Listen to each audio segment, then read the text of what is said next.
நண்பனின் கதை. என் நண்பனோட வாழ்க்கையில் நடந்த திருப்பங்களுக்கும் இந்த அலைகளுக்கும் சம்மந்தம் இருக்குது. அதை இந்த கதையில் சொல்கிறேன். நானும் என் நண்பனும் ஒரே கம்பெனியில் தான் 1 வருஷம் ட்ரைனிங் முடித்து அதே கம்பெனியில் வேலை செஞ்சோம். அவர் எப்போவாவது ஒரு முறை குடிப்பார். அளவாக தான் குடிப்பார். எல்லாருக்கிட்டையும் அன்பாக நடந்துப்பார். அவரோட வாழ்க்கையில் நடந்த திருப்பம் இந்த கடல் அலையில் ஆரம்பிக்குது. அவங்க அப்பா ஒரு மீன்பிடி தொழிலாளி.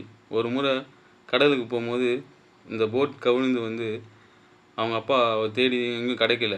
அதுக்கப்புறம் ஒரு 4 நாள் கழித்து கரை உதவினார். இவனும் மீன் பிடிக்கலாம் போயிருக்கான். அந்த இழப்பை இவனால் தாங்கிக்க முடியல. அந்த உண்மையாக அவனால் ஏற்றுக்க முடியாதால் என்னாச்சு, பொய்யான உலகத்தில் வாழ ஆரம்பித்தான். கொஞ்சமாக குடிச்சிட்டு இருந்தவன் அதிகமாக குடித்தான். பல நாள் வேலைக்கே வரல. அவனை நாங்கள் தேற்றி அவங்க அம்மா கிட்ட சொல்லி அவனை திருப்பியும் வேலைக்கு வர வச்சு உதவிலாம் செஞ்சோம். ஆனாலும் அந்த குடிப்பழக்கத்துலேருந்து அவனால் மீண்டு வரவும் முடியல. எனக்கும் 5 வருஷம் முடிஞ்சதுனால அந்த இடத்த விட்டு ட்ரான்ஸ்ஃபர் ஆகிட்டு வேறு இடத்துக்கு போயிட்டேன். அந்த குடி பழக்கத்தினால வந்த விளைவு, அவனுக்கு இருந்த அந்த வேலையும் போக ஆரம்பிச்சது. வேலை செய்கிற இடத்துல குடிச்சிட்டு ஒருத்தர் கூட சண்டை போட்டதால் அந்த வேலையும் போயிடுச்சு.